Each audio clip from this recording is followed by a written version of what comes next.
Minggu depan ibadah akan tetap online.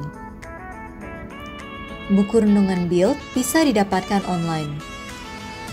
Aplikasinya bisa didownload melalui Google Play Store atau PDF-nya bisa didownload melalui website Abelove Ministries. Persepuluhan bisa ditransfer ke BCA Gereja Yesus Kristus Tuhan dengan nomor rekening di bawah ini, dan bukti transfernya bisa di WA atau SMS ke nomor berikut.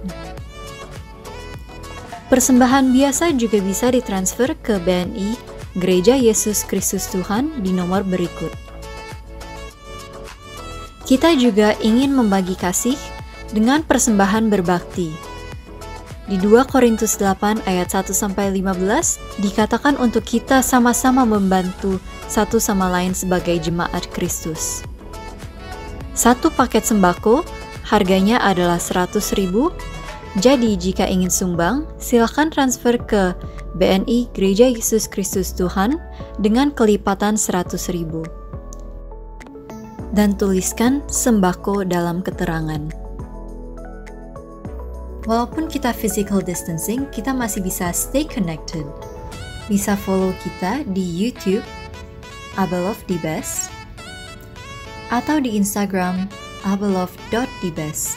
Instagram Youth bisa ditemukan di unitedgeneration.id. Di situ konten-konten menarik bisa ditemukan, seperti pastoral message, yaitu pesan-pesan yang menyemangatkan kita dari pemimpin.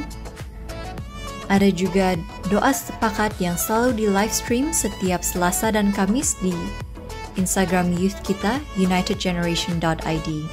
Jadi keep calm dan stay safe. God bless you.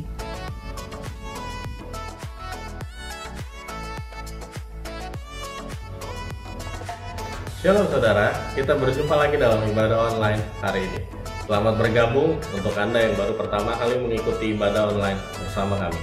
Jangan lupa subscribe, diklik gambar loncengnya agar saudara bisa mendapatkan notifikasi dari video-video terbaru di channel ini. Sekarang tiba saatnya kita akan memberikan persembahan.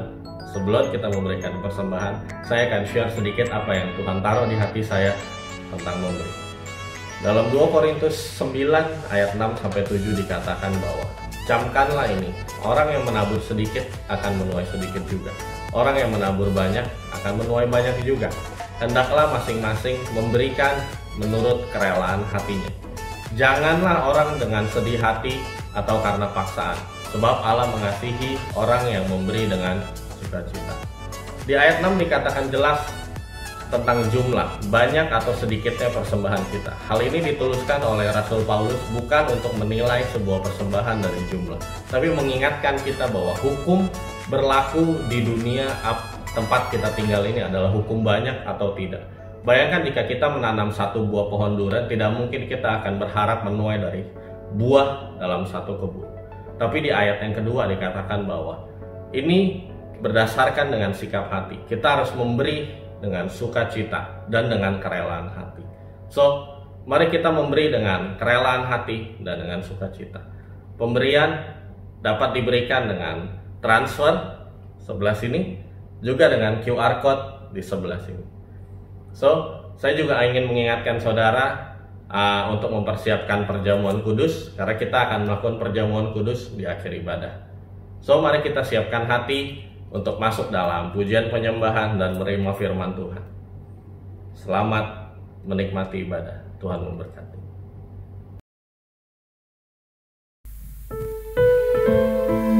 Bagi Dia yang duduk di atas tahta dan bagi Anak Domba adalah puji-pujian dan hormat dan kemuliaan dan kuasa sampai selama-lamanya.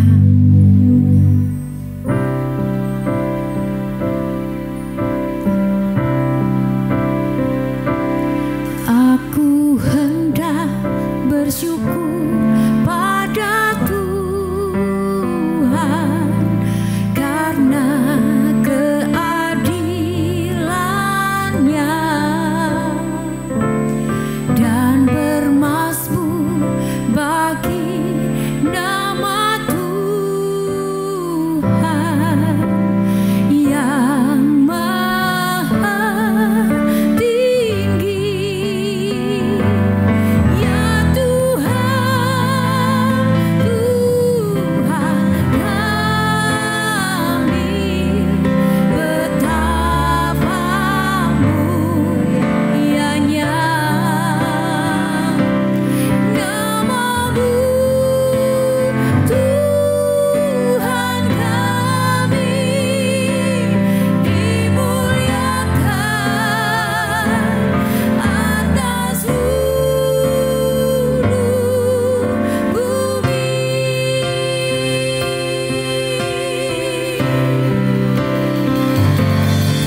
Shalom saudara-saudara. Hari ini kita akan menggali firman Tuhan dengan satu topik, jalan bersama Yesus. Dan kita akan mulai dengan firman Tuhan yang tercatat di dalam kitab Amsal 4 ayat 18. Jalan orang benar itu seperti cahaya fajar yang kian bertambah terang sampai rembang tengah hari. Kalau di dalam Alkitab terjemahan lama, dikatakan jalan orang benar seperti terang mulia, yang makin lama makin bertambah-tambah sampai siang yang sempurna. Seperti juga dalam bahasa Inggris, the path of the just is as the shining light that shines more and more until the perfect day.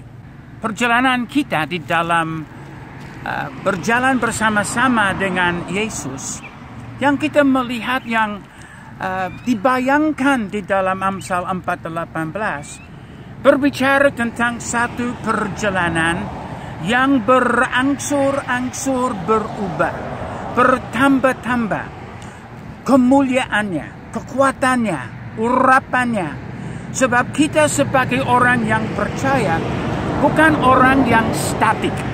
Kita adalah orang yang harus bertumbuh di dalam kasih akan Yesus, bertumbuh akan penggalian di dalam firman Tuhan, bertambah sebagai saksi yang efektif untuk membawa Yesus kepada orang-orang yang lain.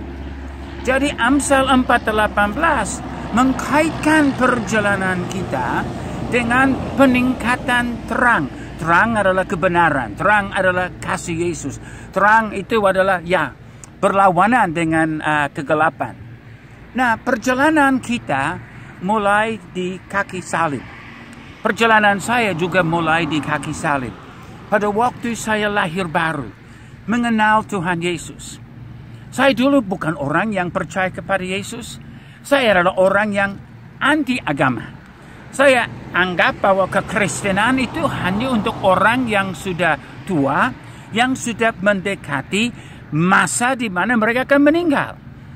Tetapi setelah saya mendengar Injil, ada orang berdoa untuk saya. Alan Gisbers namanya. Dia berdoa supaya saya dapat percaya. Karena dia sudah tahu saya anak muda bermasalah. Saya adalah jahat. Tapi dia berdoa, dan lewat doanya kasih Kristus masuk ke dalam hati saya. Sampai saya mendengar Injil dan menjadi percaya kepada Yesus. Saya mengalami kelahiran baru. Saya datang dan mengalami salib. Saya mengalami kuasa Allah yang luar biasa. Seperti di dalam 2 Korintus 5 ayat 17. Dikatakan kalau kita di dalam Kristus, kita menjadi ciptaan yang baru. Hal-hal yang lama sudah berlalu. Segala sesuatu menjadi baru. Ini adalah permulaan kehidupan kita bersama dengan Yesus. Saya mengalami hal itu. Dan saudara, ini adalah perjalanan yang saya harap saudara juga alami. Bahwa kita sebagai orang percaya, berjalan di dalam terang, berjalan di dalam kebenaran, berjalan di dalam salib, berjalan di dalam kasih Tuhan Yesus Kristus.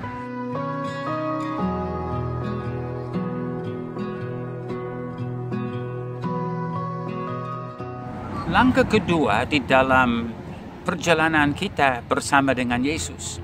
Setelah lahir baru dan mengenal Tuhan Yesus sebagai Tuhan dan Juru Selamat, kita perlu lanjutkan perjalanan kita dan mengalami baptisan air. Tuhan Yesus, bahkan juga kita melihat para rasul juga memberitakan Injil. Dikatakan bertobatlah dan berbaptislah. Nah, bukan baptisan air yang membawa kita selamat, tetapi itu adalah satu konfirmasi, satu meterai di atas keselamatan kita. Jadi kita melihat di dalam Alkitab bahwa Filipus, dia di dalam perjalanan dan dia ketemu dengan orang Ethiopia. Orang Ethiopia berkata, di sini ada air. Apa menghalangi saya untuk berbaptis? Dan Filipus berkata kepada dia, asal kamu sungguh percaya dengan segenap hati, boleh. Dan orang Ethiopia sungguh percaya dan mereka berdua masuk ke dalam air dan dibaptis. Di dalam jalan bersama dengan Yesus, setelah saya lahir baru, saya pertama kurang mengerti tentang baptisan air. Saya memang waktu kecil sebagai anak sudah dipercik, tetapi saya tidak mengingat, bahkan saya tidak tahu tentang hal itu. Tapi sekarang dalam persekutuan dengan orang percaya, mereka menunjukkan di dalam firman Tuhan seperti dalam Roma 6, dikatakan bahwa kita harus mati bersama dengan Kristus, dikuburkan bersama dengan Kristus, bangkit untuk berjalan bersama-sama dengan Kristus.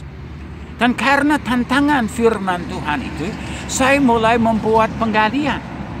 Apalagi dijelaskan kepada saya dari Matius 28, 19 dan 20, bahwa kalau kita menjadi murid Kristus, kita harus dibaptis dengan nama Bapa dan Anak dan Roh Kudus.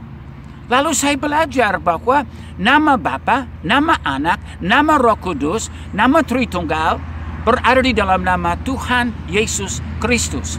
Itu sebabnya di dalam Kisah Para Rasul, pernah mereka mengulangi Matius 28, tapi mereka langsung membaptis orang dengan nama Tuhan Yesus Kristus. Saya mau supaya nama itu dimeteraikan di atas hidup saya. Jadi saya juga memberi diri dan saya dibaptis, saya diselamkan, ditenggelamkan, dikuburkan, supaya saya boleh bangkit dan berjalan bersama dengan Yesus. Saya begitu rindu untuk melakukan kebenaran firman. Saya tidak mau tradisional atau agamawi. Saya mau supaya kebenaran firman Tuhan nyata. Jadi saya memberi diri saya dibaptis, kuburkan hidup lama untuk berjalan di dalam hidup baru.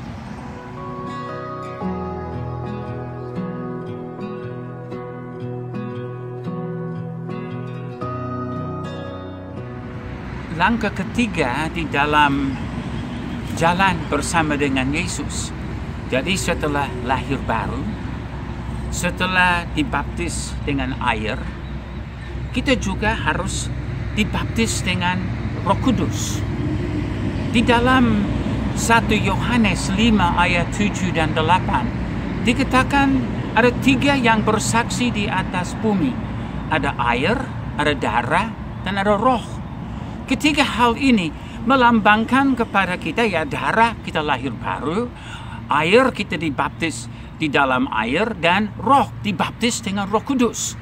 Ini adalah 3 meterai di dalam kehidupan kita yang memberi kita kekuatan sebagai satu fondasi. Perjanjian kita sebagai orang Kristen sudah menjadi tali yang tidak mudah diputuskan karena 3 lembar yang sangat kuat.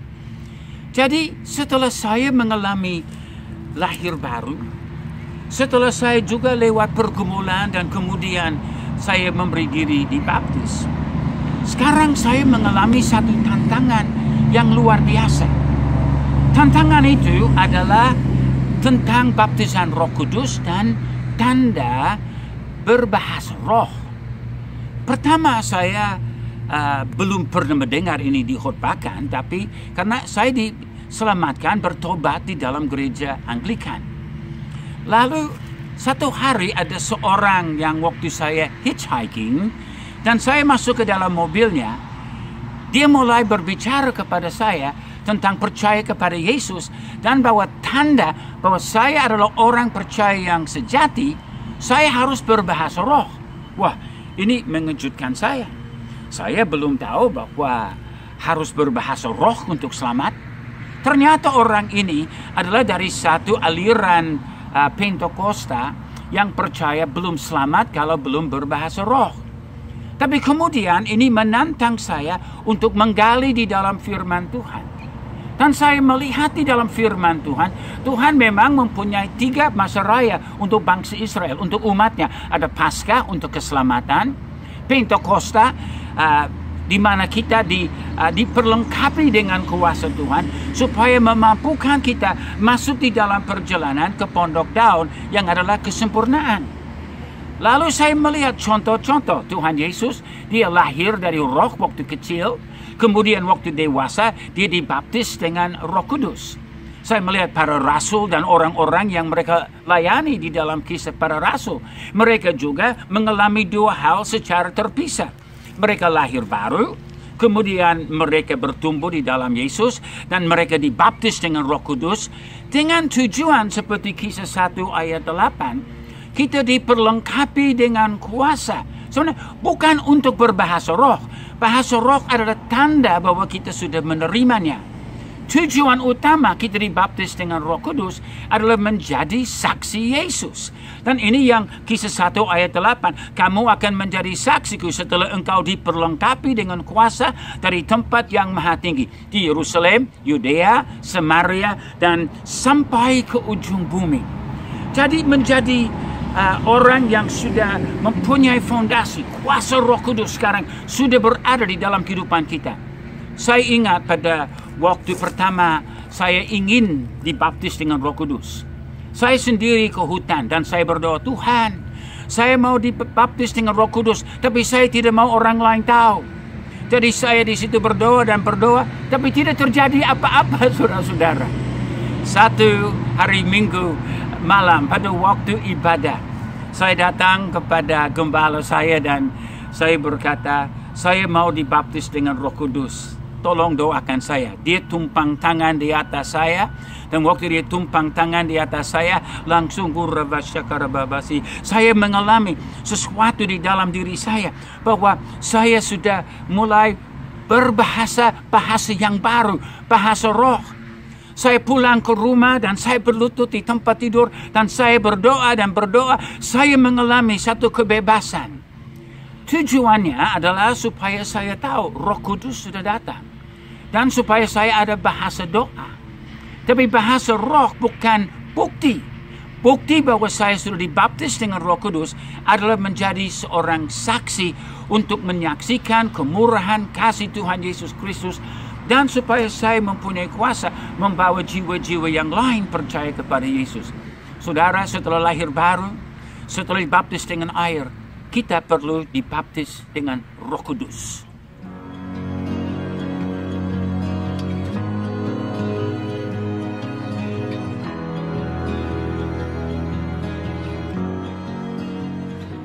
Langkah keempat di dalam perjalanan kita bersama dengan Yesus adalah kelanjutan dari yang ketiga tadi, di mana kita sudah dibaptis dengan Roh Kudus supaya menjadi saksi Yesus. Jadi yang keempat adalah bagaimana kita menjadi saksi Yesus.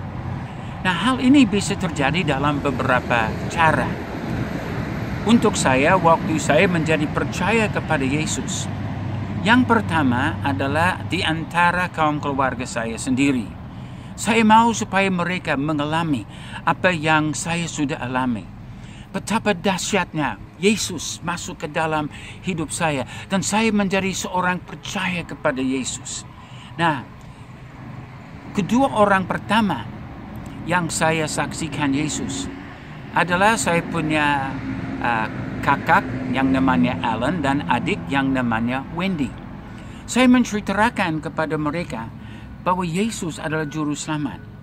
Saya sungguh senang karena dua-duanya menjadi percaya kepada Yesus. Dua-duanya mempunyai banyak sekali tantangan di dalam kehidupan. Tetapi yang menjadi pegangan mereka di tengah-tengah segala pencobaan yang mereka alami adalah karena mereka sudah mengenal Yesus sebagai Tuhan dan Juru Selamat. Saya masih berdoa untuk anggota-anggota keluarga saya yang lain supaya mereka juga bertobat dan percaya kepada Yesus. Karena menjadi saksi Yesus itu luar biasa. Satu hari waktu saya adalah seorang siswa sekolah Alkitab, saya menjadi sopir taksi. Nah, saya perlu cari uang supaya membayar uang sekolah. Nah, satu hari pada waktu saya sedang bekerja sebagai sopir taksi, saya dipanggil ke stasiun televisi untuk menjemput seorang untuk diantar pulang. Seorang ibu, namanya Judy. Hanya 5 menit di dalam taksi, dia berkata kepada saya, "Oh, kamu muda sekali menjadi sopir taksi." Saya katakan, "Oh, ini adalah karena saya murid sekolah Alkitab." Dia mulai menangis. Terus kenapa ibu menangis? Dia berkata, "Karena tadi pagi saya berdoa, Tuhan, kalau Engkau ada, kirim orang untuk menolong saya atau lebih baik saya mati." 5 menit kemudian Judy sudah terima Tuhan Yesus Kristus sebagai juru selamat. Saya dapat saksikan Yesus sanggup menyelamatkan. Judy berkata, oh kamu harus ketemu dengan adik saya. Dia pasti mau percaya juga. Jadi besoknya saya panggil Ibu Anet. Ibu Anet datang bersama dengan saya. Kita mau ketemu dengan seorang nona yang namanya Helen. Kami hanya 1 menit bicara dengan Helen. Dan dia langsung berkata, bagaimana saya terima Tuhan Yesus Kristus sebagai juru selamat. Saudara, kalau kita bersaksi, ada kuasa di dalam kesaksian. Dan kesaksian dari jiwa yang baru yang juga bersaksi kepada orang yang lain bisa membawa Injil hidup di dalam orang yang lain. Jadi saudara-saudara, kita setelah penuh dengan Roh Kudus, diperlengkapi dengan kuasa, kita sanggup menjadi pemenang jiwa. Dan orang yang memenangkan jiwa, firman Tuhan berkata, adalah orang yang bijak. Saya mau jadi orang bijak. Saya cinta jiwa-jiwa. Saya mau membawa lebih banyak jiwa untuk mengenal Tuhan Yesus. Bagaimana saudara?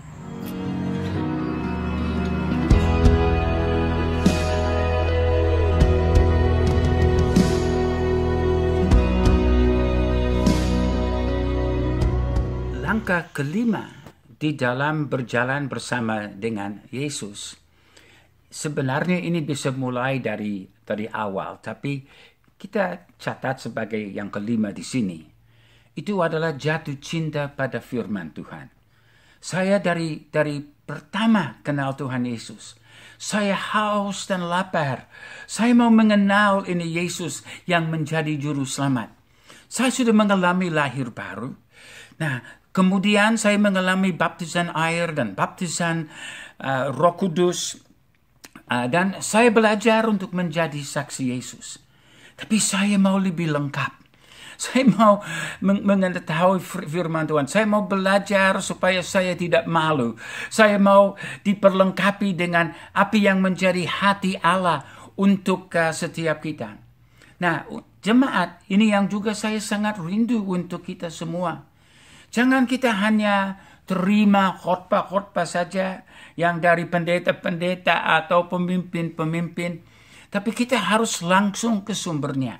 Gali dan belajar firman. Karena di dalam kebenaran kita dimerdekakan. Di dalam belajar kebenaran kita akan jauh lebih mengerti. Bahkan Yesus sudah memberi janji bahwa Roh Kudus akan memimpin kita ke dalam segala kebenaran. Kita tidak pernah diajarkan untuk hanya terima dari pendeta atau penginjil atau rasul. Bahkan Rasul Paulus, dia berkata kepada orang Berea. Dia berkata, kamu adalah orang yang terpuji. Bukan karena mau terima apa yang aku katakan sebagai seorang rasul. Ya, kata Paulus. Tapi dia berkata, tapi karena kamu periksa di dalam firman Tuhan. Untuk melihat apa yang aku ajarkan itu adalah betul. Apa itu sesuai dengan firman. Nah, kalau kita bodoh terhadap firman, Alkitab juga berkata kita adalah orang yang mudah ditipu. Kita harus belajar dan gali kebenaran firman. Dari semula, dari tahun pertama, saya sudah belajar seluruh Alkitab, baca seluruh Alkitab. Beberapa kali saya baca dan saya menggali. Saya mencari juga mentor-mentor yang bisa menolong saya untuk mengerti kebenaran firman. Oh, dan saya melihat bahwa firman Allah itu adalah surat cinta dari Tuhan Yesus kepada saya. Itu bukan buku teologi, itu bukan buku agama. Tapi itu adalah surat pribadi dari Allah yang menyelamatkan saya. Nah, saudara, kalau kita akan bertumbuh sebagai seorang Kristen, galilah kebenaran firman. Baca Alkitab. Jangan cuma sekedar baca sebagai renungan, tapi gali, bandingkan ayat dengan ayat. Dan saudara akan menemukan begitu banyak pewahyuan yang ajaib yang Tuhan sudah siapkan untuk saudara. Kalau kita akan berjalan dengan Yesus, dan kalau kita akan mencapai akhiran perjalanan itu, kita perlu dipimpin oleh kebenaran firman Allah. Karena kebenaran firman Allah adalah cahaya terang, bertambah-tambah sampai siang yang sempurna. Jadi gali dan belajar firman Tuhan, saudara-saudara. Karena di dalam melakukan itu, saudara akan tahu langkah-langkah apa yang saudara harus ambil di dalam perjalanan bersama Yesus.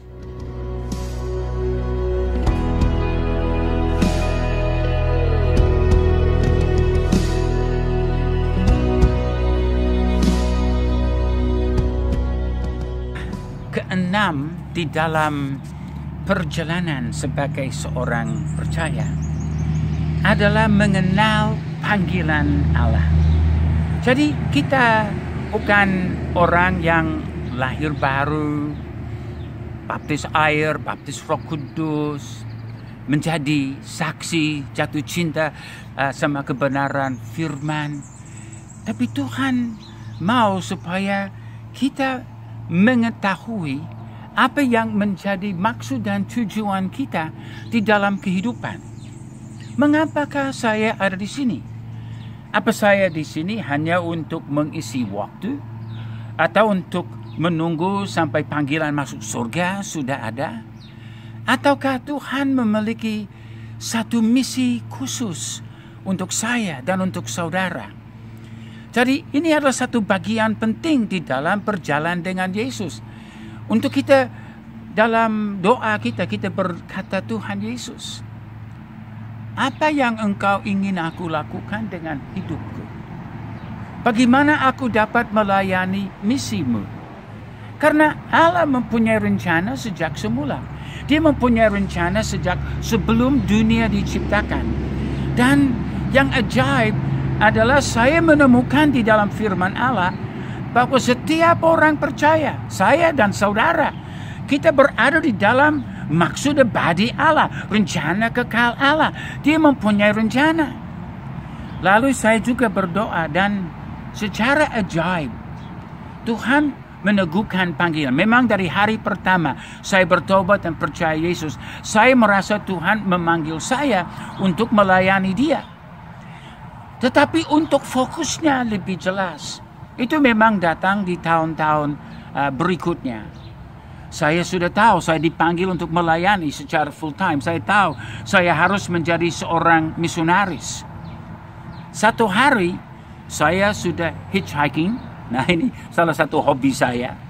Dan saya masuk ke dalam mobil dan orang di dalam mobil langsung mengejutkan saya dengan menunjukkan visi tentang panggilan dan pelayanan saya ke Indonesia. Saya berpikir, kenapa dia orang sudah tahu? Dia menunjukkan kepada saya gambar perempuan di dalam Wahyu 12. Perempuan yang dihiasi dengan kemuliaan matahari, yang ada mahkota 12 bintang, dan berdiri di atas bulan yang berlumuran darah. Jadi menunjukkan kemuliaan Bapa, kemuliaan Anak, dan kemuliaan Roh Kudus. Dan dia tantang saya, ini adalah visi yang kamu harus beritakan di Indonesia. Wah, saya terkejut. Siapa orang ini? Karena saya pikir, bagaimana dia sudah tahu panggilan saya ke Indonesia? Bagaimana dia sudah tahu tentang visi itu? Mungkin ini adalah malaikat Tuhan. Dan suara itu menjadi satu peneguhan di dalam kehidupan saya.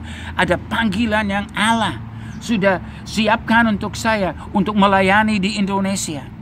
Untuk melihat gereja Tuhan menjadi sempurna, menjadi serupa dengan Kristus, menjadi pemenang, menjadi gereja yang mulia dengan tuaian raksasa di seluruh dunia. Istri saya sudah mempunyai panggilan ke Indonesia juga, Ibu Enet. Nah, jadi dia juga dari kecil merasa panggilan Allah. Jadi ini menjadi satu konfirmasi panggilan saya ke Indonesia, bahwa Ibu Enet juga jatuh cinta sama Indonesia. Bahkan dari kecil mau ke Indonesia, mau melayani Tuhan. Nah, saya tidak berkata saudara harus menjadi seorang misionaris. Tapi yang kita harus tahu, panggilan Allah untuk kita, tugas kita. Jadi temukan tugas itu akan menjadi bagian penting di dalam perjalananmu bersama Yesus.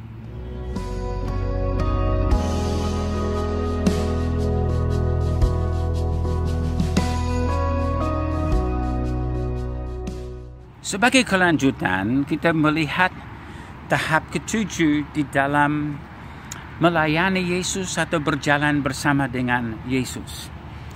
Dan ini saya mau bacakan di dalam Kolose 1 ayat 28 dan 29. Dialah, yaitu Kristus, yang kami beritakan apabila tiap-tiap orang kami nasihati dan tiap-tiap orang kami ajari dalam segala hikmat untuk memimpin tiap-tiap orang kepada kesempurnaan dalam Kristus.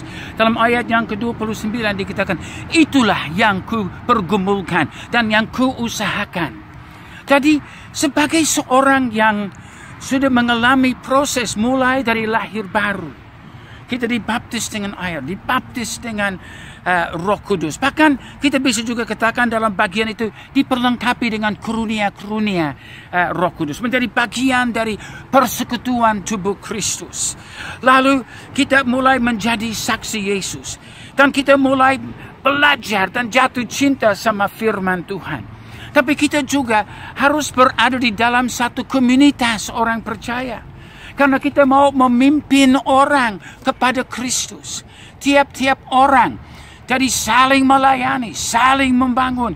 Kita mau supaya setiap jiwa mengenal Yesus. Tapi bukan hanya mengenal Yesus, tapi sudah mengenal panggilannya. Mengenal tugasnya, mengenal fungsinya.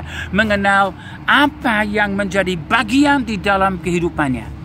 Jadi saudara, di dalam kita menggali firman, saya rindu saudara berjalan bersama dengan Yesus. Jangan cuma lahir baru lalu macet dan menunggu Yesus datang kembali. Enggak. Tapi Tuhan mau supaya kita bertambah.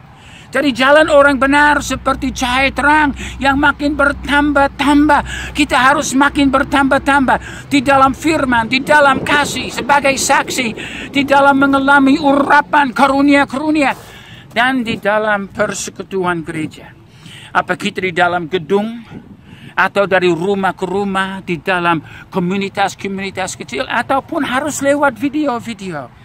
Kita mempunyai visi untuk memimpin tiap-tiap orang kepada kesempurnaan di dalam Kristus. Kenapa? Karena gereja yang sempurna seperti itu, kayak di dalam Yesaya 60 ayat 1-3. Bangkitlah, cahayalah, kemuliaan Tuhan terbit atasmu. Ini adalah kehidupan Kristen normal. Bukan yang super spesial, enggak. Tapi ini adalah normal. Untuk setiap orang yang percaya kepada Yesus. Untuk bertumbuh. Yang tidak normal adalah orang yang macet di dalam perjalanan. Orang yang tidak mempunyai hati untuk bertumbuh. Tidak mau menjadi saksi. Tidak mau mengambil risiko. Tuhan mau supaya kita bangkit dan bercahaya. Dan kalau kita lakukan itu, tuaian besar akan terjadi. Jadi kita mau memiliki visi. Harus punya visi. Kalau tidak ada visi, kita menjadi liar. Kita menjadi kesasar. Tapi Tuhan mau supaya kita memiliki visi, saudara-saudara. Supaya pada saat-saat seperti ini, kita melihat kasih, kemurahan, mujizat Allah bekerja di dalam kehidupan. Saya sudah mengalami. Saya mau supaya saudara juga mengalaminya. Karena kalau saudara mengalaminya, saudara akan puas. Saudara akan lebih mengenal Yesus.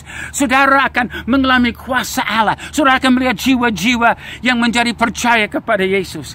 Dan kita akan puas. Bapak akan puas karena punya banyak anak. Anak akan puas karena akan mempunyai mempelai wanita. Roh Kudus akan puas karena dapat bait suci yang akan mengisi baitnya dengan pujian dan penyembahan. Jadi berjalan dengan Yesus, saudara-saudara, dan akhiran kehidupan kita luar biasa, luar biasa, luar biasa. Berimanlah kepada firman Tuhan, berjalan dengan Yesus, karena akhirannya adalah lebih baik dari permulaannya. Tuhan Yesus memberkati.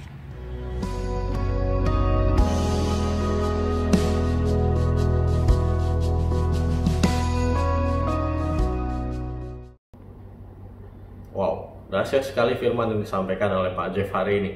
Saya percaya Anda pasti diberkati. Dari 7 langkah yang dibagikan tadi, biar boleh menjadi sebuah alarm khusus yang Tuhan bicara secara spesifik dalam hidup kita. Jika langkah-langkah tersebut Anda lakukan, maka kami percaya Tuhan Yesus akan membawa Anda terus berjalan dalam rencananya. Dan Anda akan mengenapi rencana besar Tuhan dalam hidup Anda. Untuk itu saya tergerak untuk berdoa buat Anda, khususnya pada langkah yang pertama, yang dimana Anda menyerahkan hidup buat Tuhan, atau mungkin Anda mau rekomitmen lagi sama Tuhan. So hari ini saya mau dimanapun Anda berada, Anda boleh taruh tangan kananmu di dadamu, biarkan ini jadi momen di mana engkau rekomitmen ulang sama Tuhan, atau mungkin kau menyerahkan hidupmu sepenuhnya buat Tuhan. Engkau boleh taruh tanganmu di dada. Izinkan saya berdoa untuk engkau saat ini. Tuhan Yesus, kami datang ke hadapan-Mu. Terima kasih untuk firman yang telah kami dengar hari ini. Pak Jeff mengingatkan kami bahwa kami sungguh-sungguh harus kasih hidup kami buat Kristus. Dan kami akan terus berjalan Tuhan untuk menggenapi rencana besar-Mu dalam hidup kami. Saat ini hamba berdoa Tuhan untuk anak-anak-Mu yang menonton siaran ini dimanapun mereka berada. Apapun kondisi mereka Tuhan, mungkin mereka lagi jauh sama Tuhan, mungkin mereka lagi dalam kondisi yang imannya sudah mulai gugur. Biar hari ini Tuhan, iman itu dikuatkan kembali dalam nama Yesus. Biar kami boleh rekomitmen ulang hubungan kami dengan Engkau. Kami mau terus kuatkan hati kami. Kami mau mengkomitmenkan, mau menyerahkan diri kami sepenuhnya untuk kami sepenuhnya percaya sama Engkau. Hamba minta ampun Tuhan, kami minta ampun kalau selama ini mungkin kami meragukan Engkau. Ada sebagian kecil dalam diri kami yang sebenarnya kami tidak sungguh-sungguh percaya kepada Engkau. Tapi biar hari ini Tuhan, lewat firman-Mu, kami diingatkan kembali untuk kami boleh serahkan hidup kami total hanya buat Engkau. Terima kasih Tuhan, ampuni kami, terus bawa kami berjalan dalam kasih-Mu, dalam penggenapan rencana-Mu.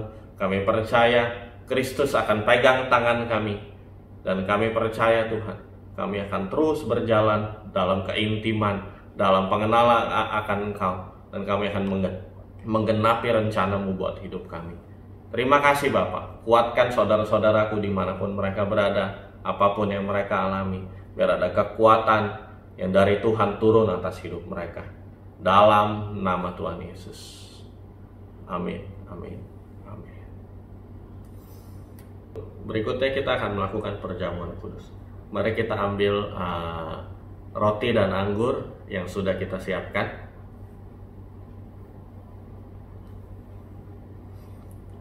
Mari kita angkat roti sama-sama di tangan kanan kita.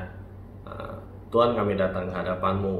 Roti adalah lambang tubuh-Mu Tuhan. Kami percaya ini adalah lambang penebusan-Mu di kayu salib. Engkau udah kasih tubuh-Mu buat kami Tuhan. Biar kami juga boleh menang atas semua kelemahan tubuh kami. Segala yang sakit biar boleh disembuhkan lewat perjamuan ini. Semua yang sedang takut biar boleh dikuatkan Tuhan. Ketakutan itu dicabut lewat perjamuan ini. Kami terima roti ini, lambang tubuh-Mu Tuhan. Di dalam nama Tuhan Yesus kami makan. Mari makan.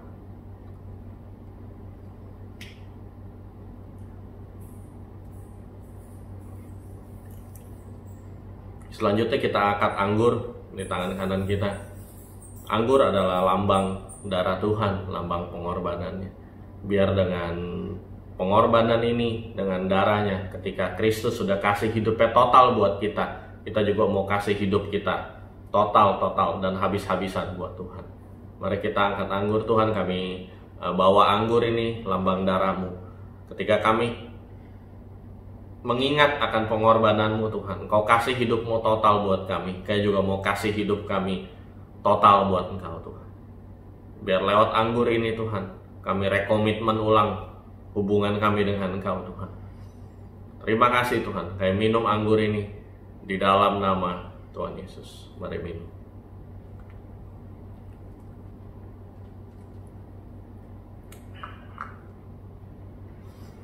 Sekarang kita sudah tiba di penghujung ibadah online kita.